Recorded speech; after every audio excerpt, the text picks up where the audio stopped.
Hola, hoy vamos a hablar de la incapacidad y la discapacidad, dos términos que muchas veces se utilizan indistintamente pero tienen significados diferentes. Vamos a intentar aclarar un poco qué significa cada uno de ellos.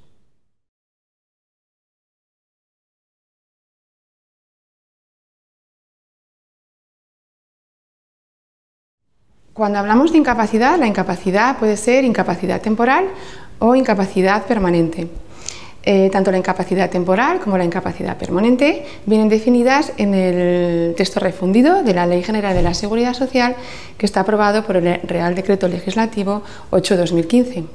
Sin embargo, el término de discapacidad está definido en la Ley General de Derechos de las Personas con Discapacidad y su Inclusión Social, que está aprobado por el Real Decreto 1/2013.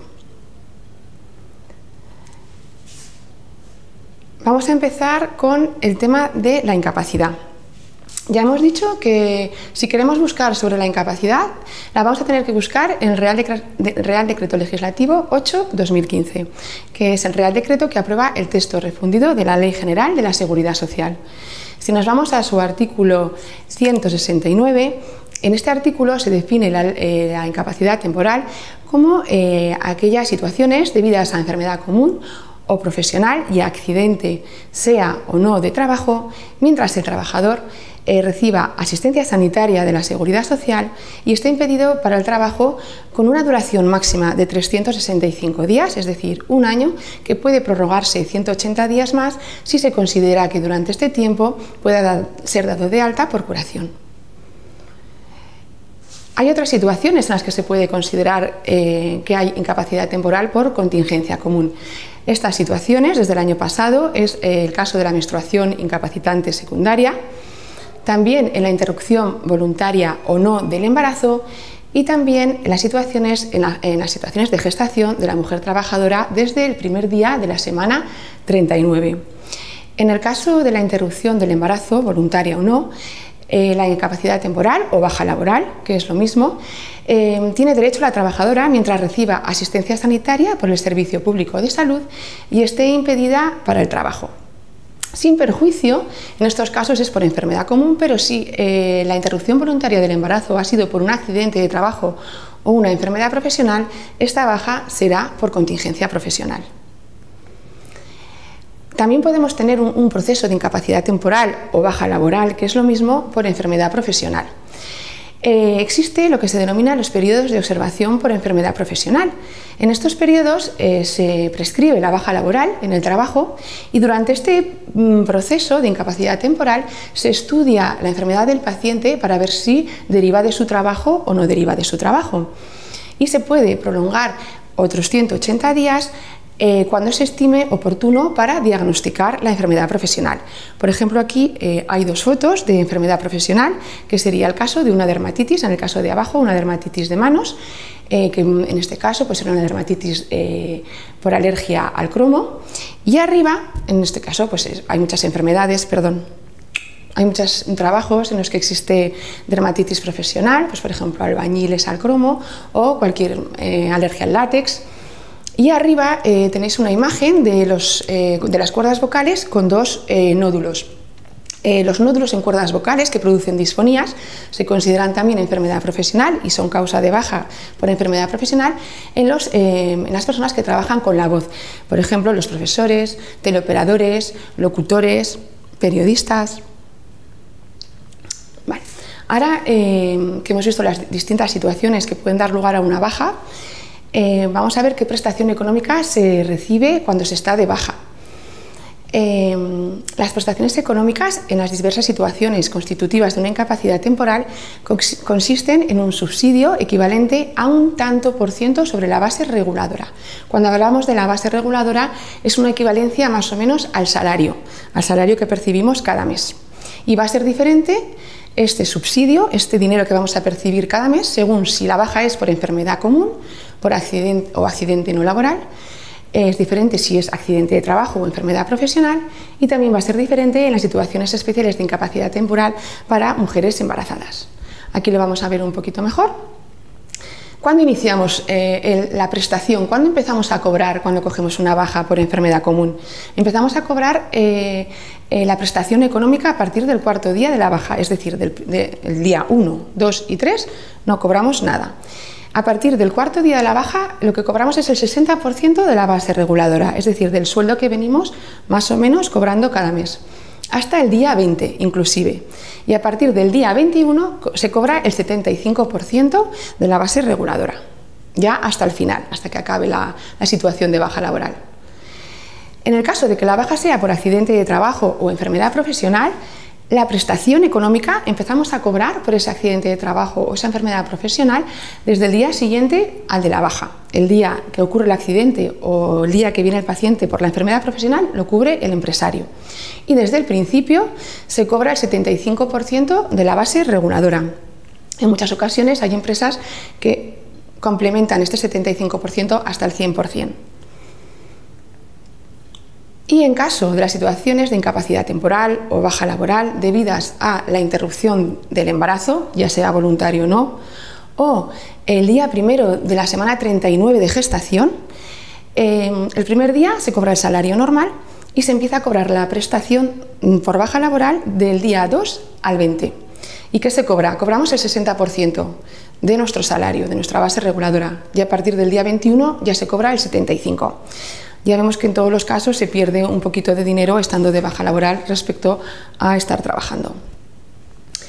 En caso de la situación de incapacidad temporal por menstruación incapacitante secundaria, que este proceso de incapacidad temporal o baja laboral es nuevo, pues se empieza a cobrar desde el primer día de la baja, desde el primer día que se ausenta la trabajadora empieza a cobrar.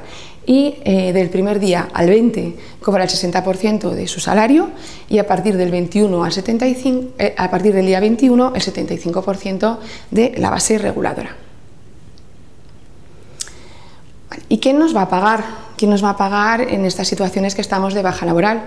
Pues depende de con quién haya concertado nuestra empresa esa cobertura de las contingencias comunes y las contingencias profesionales.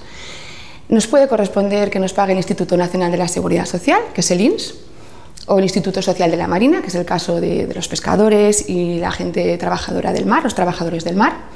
Nos puede pagar la Mutua, colaboradora de la Seguridad Social, que es en la mayoría de las ocasiones, que las empresas tienen concertadas la cobertura de las contingencias comunes y contingencias profesionales con una mutua, y en algunos casos la propia empresa donde trabaja el trabajador es autoaseguradora y se hace cargo de la prestación económica en situaciones de baja laboral, así como de la gestión del control de la baja laboral.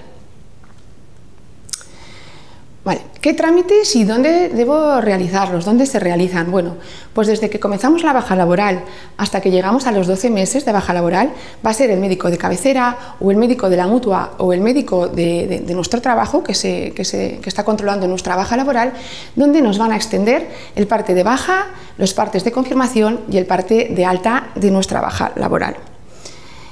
Sin embargo, a partir de los 365 días, es decir, a partir del año de baja, las cosas cambian y únicamente es el INS, el Instituto Nacional de la Seguridad Social, a través de los inspectores médicos, los únicos competentes para iniciar un expediente de incapacidad, porque hemos podido llegar a los 12 meses, no se ve que esas secuelas que tenemos son permanentes y no vamos a poder volver a incorporarnos a nuestro trabajo, pues el INS puede iniciar un expediente de incapacidad. Puede emitir una alta médica a partir de los 365, es el único órgano competente, y también es el único órgano competente de emitir una nueva baja médica si se ha producido una baja dentro de los 180 días posteriores a la alta médica por la misma o similar patología, una vez cumplido los 12 meses de baja. ¿Y cuál es la duración máxima de esta prestación económica? ¿Cuánto tiempo puedo estar de baja laboral? Bueno, tanto si es contingencia común como contingencia profesional, son 365 días. Estos 365 días se pueden prorrogar otros 180 días si durante este último periodo si se prevé que la paciente o el paciente va a poder ser alta por curación. Si no, habría que iniciar un expediente de incapacidad. ¿Cuándo dejo yo de cobrar? ¿Cuándo finaliza la prestación económica por la baja laboral, por la situación de incapacidad temporal?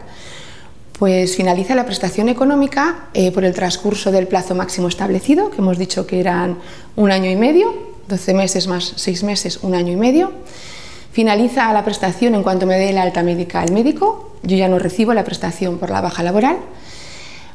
Cuando paso a ser pensionista, cuando me jubilo, dejo de cobrar la prestación por incapacidad temporal.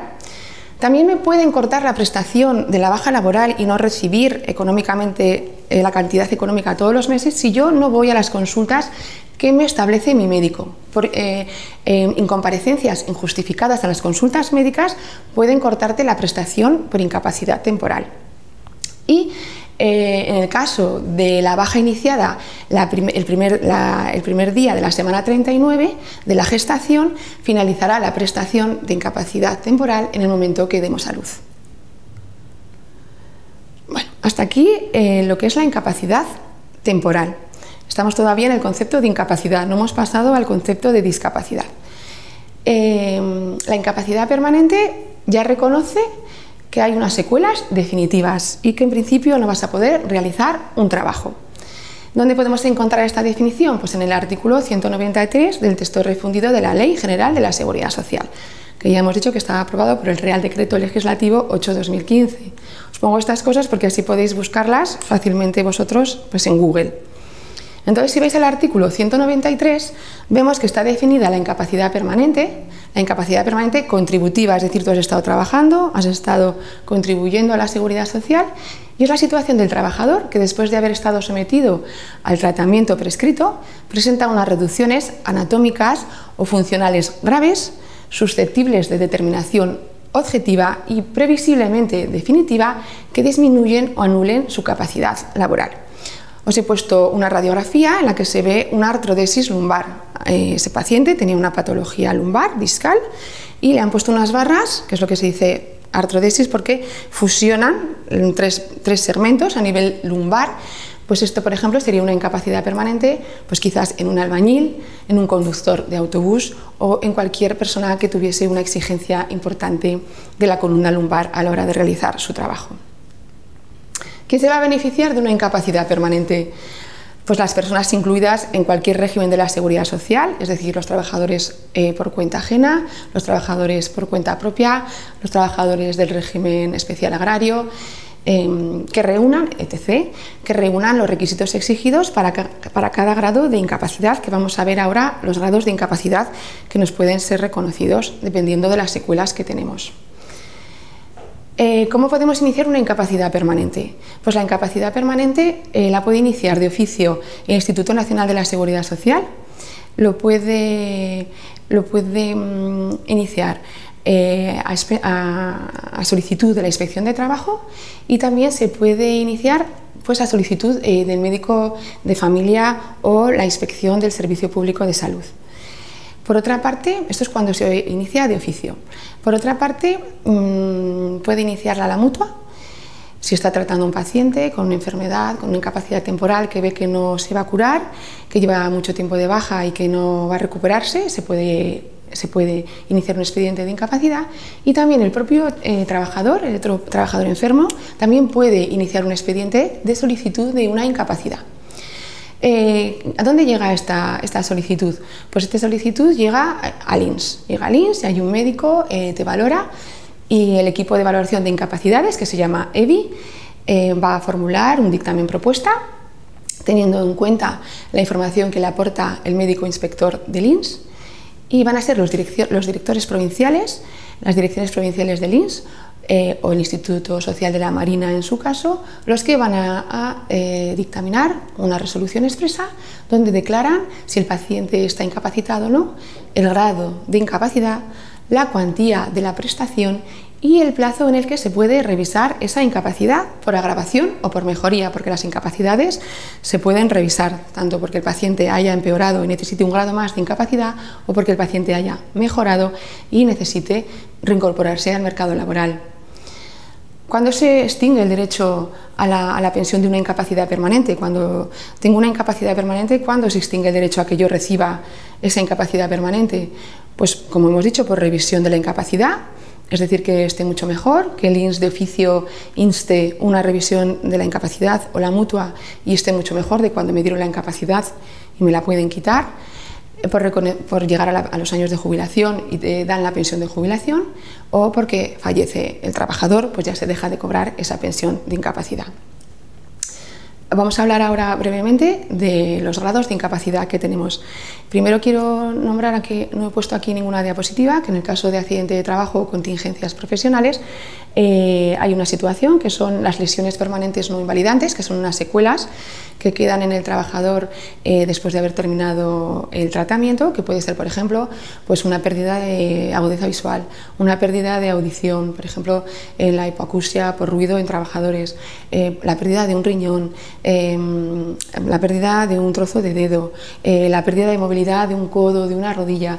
Pues todas esas secuelas que son invalidantes, son secuelas no invalidantes, pero permanentes, secuelas permanentes no invalidantes, se llaman así, lesiones permanentes porque están para siempre, pero no invalidan a la hora de realizar tu trabajo. Pues si el trabajador, después de terminar el tratamiento, en el caso de que haya tenido una baja por contingencia profesional, tiene el derecho a ser recompensado económicamente si presenta alguna de estas lesiones permanentes no invalidantes. La compensación económica va de unos 500 a unos 6.000 euros, 5.000 y pico euros. Pues, por ejemplo, la mínima compensación económica es por la pérdida de la falange distal del quinto dedo, que son unos 500 euros, hasta la máxima compensación económica, que son 5.000 euros por la pérdida de un riñón. Estas lesiones se reconocen, se da una cantidad a tanto alzado y el trabajador se reincorpora normalmente a su trabajo habitual. Quitando estas lesiones permanentes no invalidantes, que solo se dan en secuelas derivadas de accidente de trabajo y enfermedad profesional, vamos ahora a ver los grados de incapacidad permanente que pueden darse tanto en las bajas por enfermedad común como en las bajas por contingencia profesional, que son las que engloban el accidente de trabajo y la enfermedad profesional. La primera de ellas sería la incapacidad permanente parcial, que sería aquella incapacidad que produce una limitación en la capacidad laboral del paciente no inferior al 33% y que le limita para la realización de alguna actividad de su profesión habitual, pero no para las fundamentales, no para realizar las actividades fundamentales de la misma. Si tienes derecho al reconocimiento de esta incapacidad, vas a tener una recompensación económica que equivale a 24 mensualidades de la base reguladora que se te ha contabilizado para la incapacidad temporal. Por ejemplo, si has estado cobrando 1.000 euros al mes, pues la compensación económica son 48.000 euros. Entonces esto intenta de alguna manera suplir la pequeña limitación que te queda para el trabajo, pero tú tienes que incorporarte al trabajo habitual. He puesto este ejemplo de la radiografía de un conserje de 60 años en el que tuvo una fractura. A la izquierda se ve una fractura luxación de la cabeza humeral. Es el hombro izquierdo, vemos que es el hombro izquierdo porque si fuese el derecho hubiese sido seguramente otra indemnización, y posteriormente, ya cuando va a ser dado de alta laboral, se ve ahí el húmero ya reconstruido, la cabeza en su sitio, la fractura consolidada, y este paciente fue dado de alta con una limitación del hombro izquierdo. Se consideró que por su trabajo de conserje y por la edad que tenía estaba limitado de forma parcial para alguna de las actividades de su profesión y se le reconoció con una incapacidad permanente parcial. La incapacidad permanente total. Este tipo de incapacidad ya te inhabilita al trabajador para realizar la profesión habitual, la profesión en la que tuvo el accidente, la profesión en la que venía desarrollando en el momento del accidente. En este caso, el ejemplo que tenemos, pues un encofrador de 56 años de edad, en el que vemos que tiene fractura de ambos tobillos, que lleva material de osteosíntesis en ambos tobillos y que el derecho, concretamente, tiene incluso falta de consolidación. Este paciente, que tiene una marcha independiente y que puede realizar actividades sedentarias, pues con la edad que tiene, de 56 años y encofrador, se le considera que no puede realizar ninguna actividad en la que tenga que estar de pie mucho rato y en la que tenga un sobreesfuerzo sobre las extremidades inferiores. Pues este paciente se le dio una incapacidad, es un ejemplo de una incapacidad permanente total para su trabajo habitual de encofrador. El siguiente grado de incapacidad sería la incapacidad permanente absoluta. Esta incapacidad inhabilita al trabajador para realizar cualquier tipo de trabajo. Ya no puede realizar ni el que estaba realizando en el momento del accidente, ni ningún otro tipo de trabajo, ni sedentario o no. En este caso vemos a este paciente con la fractura de fémur y también una fractura de la pelvis que le incapacita tanto para trabajos sedentarios, porque tiene mucho dolor, y para trabajos en bipedestación y sobreesfuerzos pues, de miembros inferiores. A este paciente se le dio una incapacidad permanente absoluta pues, para todo tipo de trabajo. El siguiente grado de incapacidad sería la gran invalidez. Este ya es el grado máximo de incapacidad que se puede dar y es cuando se considera que el trabajador necesita ayuda para realizar las actividades básicas de la vida diaria, que necesita una tercera persona para ayudarle a realizar las actividades básicas de la vida diaria. ¿Qué nos puede dar una gran invalidez? Bueno, cualquier lesión vertebral que produzca una paraplegia, una tetraplegia, más una tetraplegia que necesitan ayuda absolutamente para todo, o incluso pues, un infarto agudo de miocardio en el que el paciente se haya quedado con una función del corazón muy debilitada y con una fracción de eyección muy disminuida, que tenga una disnea de reposo, con signos de insuficiencia cardíaca congestiva y que necesite ayuda para realizar las actividades básicas de la vida diaria. Para ver si corresponde una gran invalidez, normalmente utilizamos la escala de Bartel, que cuando es una puntuación menos de 60 nos indica que existe dependencia, o el Karnofsky, por ejemplo, en el caso de pacientes neoplásicos.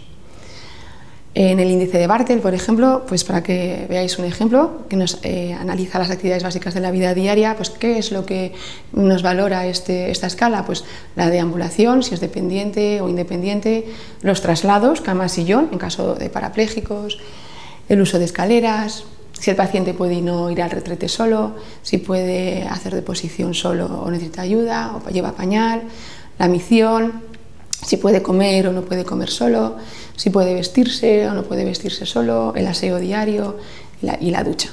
La puntuación máxima del índice de Bartel, es decir, la independencia son 100 puntos, la puntuación mínima es 0 y con un índice de Bartel menos de 60 consideramos que ya el paciente es subsidiario de una gran invalidez. Es dependiente y necesita la ayuda de una tercera persona. Cuantía de las prestaciones. ¿Cuánto voy a cobrar según qué tipo de incapacidad permanente me vayan a dar o me sea reconocida? En el caso de la incapacidad permanente parcial, ya hemos comentado que es a tanto alzado en una sola vez, son una indemnización que equivale a 24 mensualidades de la base reguladora. Se cobra en una sola vez. En la incapacidad permanente total, sin embargo, es un subsidio mensual en el que por debajo de 55 años se cobra el 55% de la base reguladora y a partir de los 55 años de edad se cobra el 75% de la base reguladora, porque se entiende que a partir de los 55 años es más difícil encontrar un trabajo diferente al que has venido desarrollando durante toda tu vida. En el caso de incapacidad permanente absoluta, lo que viene a cobrar el trabajador es el 100% de la base reguladora, como si siguieses percibiendo el salario habitual, normalmente, como si siguieras trabajando, y en el caso de la gran invalidez suele corresponder un 150% de la base reguladora, porque se entiende que este 50% extra es para pagar a la persona que nos va a ayudar a realizar las actividades básicas de la vida diaria. Las pensiones de incapacidad permanente pasan a denominarse pensiones de jubilación cuando los beneficiarios de las mismas pasan a cumplir hasta el momento 65 años, es decir, cuando nos jubilamos. ¿Qué tipos de beneficio tiene una empresa si contrata a un paciente en el que ha sido declarado incapacidad permanente total absoluta? Pues las empresas tienen beneficios si contratan a estos pacientes. En el caso de contratar a un paciente que ha sido cesado por la empresa porque ha sido reconocido como incapacidad permanente total o incluso absoluta para todo tipo de trabajo, si la empresa lo contrata, puede beneficiarse de un descuento en las cotizaciones a la Seguridad Social de 138 € al mes. Y lo mismo pasa si contratan a personas mayores de 55 años con incapacidad permanente, que su empresa los incorpore en otra categoría profesional. Esto es importante que lo conozcan las empresas a la hora de contratar a personas. Y lo mismo pasa en casos de el riesgo durante el embarazo o el riesgo durante la lactancia y en los supuestos de enfermedad profesional. Hay trabajadoras que por el puesto que tienen durante el embarazo pues tienen riesgo, para perder el niño, y entonces piden la prestación por riesgo durante el embarazo o de la lactancia natural. Si la empresa recoloca a estas trabajadoras y las coloca en otro puesto en el que no tengan riesgo, también van a beneficiarse de una disminución, una bonificación en la cotización de 138 € al mes. Y lo mismo pasa con las enfermedades profesionales. Si una empresa tiene enfermedades profesionales, por ejemplo, asma por exposición a isocianatos, que lo tienen en una nave, pero en otra nave no hay exposición a isocianatos, y ese paciente ha desarrollado alergia a ese asma, a los isocianatos, y es capaz de recolocarlo en otra zona donde no tenga esa exposición, pues esa empresa también puede beneficiarse de esta bonificación en la cotización de 138 € al mes. Vale, y una vez que ya hemos hablado del concepto de incapacidad, tanto temporal como incapacidad permanente, ahora vamos a entrar a hablar del concepto de discapacidad. He puesto aquí un ejemplo muy demostrativo de la discapacidad de la película de Campeones. Y si queremos saber la discapacidad, la definición de discapacidad, los beneficios de la discapacidad y cómo se valora la discapacidad, entonces tendremos que ir a mirarlo en el Real Decreto Legislativo 1/2013, que es el Real Decreto que aprueba el texto general de derechos de las personas con discapacidad y de su inclusión social.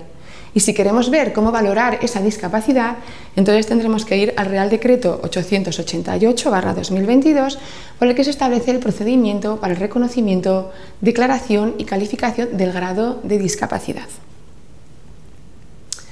Vale. Las personas con discapacidad sabemos que constituyen un sector de la población muy heterogénea, pero todas tienen en común que en mayor o menor medida precisan de garantías suplementarias para vivir con plenitud de derechos o para participar en igualdad de condiciones que el resto de los ciudadanos en la vida económica, social y cultural de este país. Es indudable que se han operado cambios en la manera de entender el fenómeno de la discapacidad y, consecuentemente, la aparición de nuevos enfoques y estrategias. Hoy es sabido que la desventaja que presenta una persona con discapacidad tiene su origen en sus dificultades personales, pero también y sobre todo en los obstáculos y condiciones limitativas que en la propia sociedad, concebida con arreglo al patrón de la persona media, se oponen a la plena participación de estos ciudadanos. Es decir, que tienen sus limitaciones, pero la sociedad tampoco se lo ponemos nada fácil. El año pasado, 2022, se aprobó el nuevo Real Decreto sobre la valoración de la incapacidad.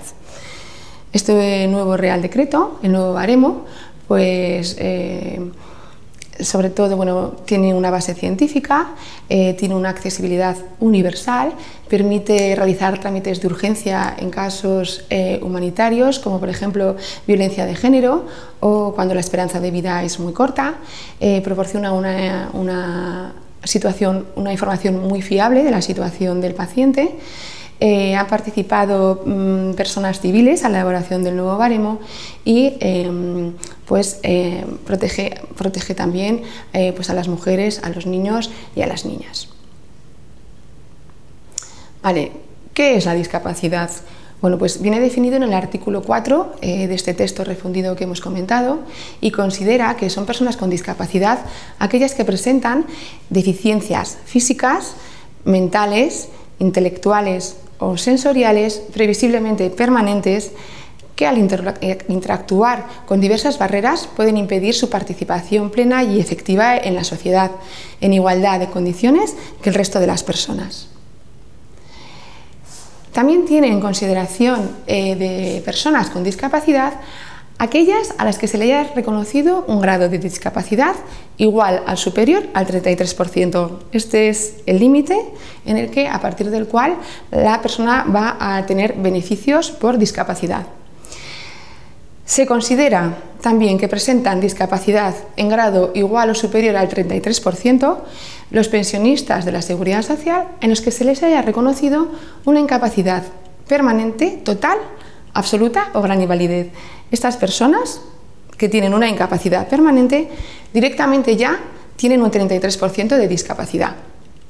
Y también tienen un 33% de discapacidad los pensionistas de clases pasivas, que estos son antiguos funcionarios de la administración pública, que tengan reconocido también una pensión de jubilación por incapacidad permanente. Vale. ¿Cómo vamos a valorar la discapacidad? La valoración del grado de discapacidad lo vamos a valorar según el Real Decreto 888/2022. Este Real Decreto se publicó el año pasado y deroga al que estaba actualmente en vigor, que databa de 1999. Una vez que el médico reconoce al trabajador que solicita la discapacidad, va a emitir un dictamen propuesta.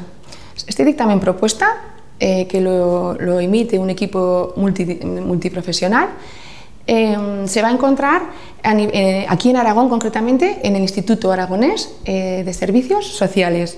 En las poblaciones donde no haya un instituto de servicios sociales, va a ser el INSERSO, que es el Instituto de Mayores y Servicios Sociales, el que se va a encargar de valorar el grado de discapacidad. ¿Cómo voy a solicitar la discapacidad? Bueno, pues siempre se inicia a instancia de la persona interesada. Aquí no lo inicia nadie más que la persona que piensa que tiene una discapacidad. ¿Dónde vamos? Vamos aquí en Aragón, al IAS.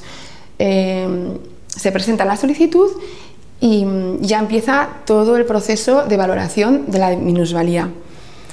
Para aquellas personas que tuvieran previamente reconocido un grado de discapacidad, también, tanto igual que la incapacidad permanente, puede solicitar cuando quiera una revisión de su estado de discapacidad por agravación. O sea que el porcentaje, porque se mide en porcentaje, el porcentaje de discapacidad siempre puede ser susceptible de ser revisado. Una vez que reconoce el equipo multidisciplinar a la persona para calificar y reconocer si tiene o no una discapacidad, se dicta resolución expresa diciendo qué grado de discapacidad tiene y qué puntuación ha obtenido, para ver si esta persona necesita de ayuda de otra persona o incluso si tiene dificultades de movilidad. El reconocimiento de grado de discapacidad se entenderá que está producido desde la fecha de solicitud del mismo, y ya hemos dicho que puede tener lugar a revisión. Si empeora la persona, puede solicitar una revisión por agravación del grado de discapacidad. Si el Instituto Aragonés de Servicios Sociales, el IAS, emite una resolución y el trabajador o la persona está en contra de este tipo del grado de discapacidad, puede instar una reclamación previa a esta resolución, incluso llegar a demanda por vía judicial. Bueno, ¿qué beneficios tiene una persona cuando se le reconoce el 33% de discapacidad? Bueno, pues tiene beneficios como acceso a medidas de fomento de empleo para personas con discapacidad, tiene acceso a adaptaciones en el puesto de trabajo, tiene acceso a adaptaciones a pruebas selectivas en el acceso a empleo público, tiene derecho a jubilaciones anticipadas, tiene beneficios fiscales. Si hay disminución o limitación de la movilidad, tiene derecho a la tarjeta de aparcamiento de minusválido, tiene prestaciones no contributivas, tiene también derecho a protección familiar por hijos a cargo y tiene también ayuda para la eliminación de barreras arquitectónicas. ¿Y las empresas? ¿Qué beneficios pueden tener las empresas si contratan a una persona discapacitada? Y que se han establecido estos beneficios para incentivar el contrato de las mismas. Pues, por ejemplo, una empresa que contrate de forma indefinida a alguien con una discapacidad puede deducirse entre 4.500 y 6.300 euros en las cotizaciones a la Seguridad Social, a lo que puede sumarse otra deducción de hasta 12.000 euros si para esa contratación crea un nuevo puesto de trabajo. Bueno, pues esto es lo que os quería contar sobre la incapacidad y la discapacidad, y que ya nunca más volvamos a confundir estos términos. Muchas gracias por vuestra atención.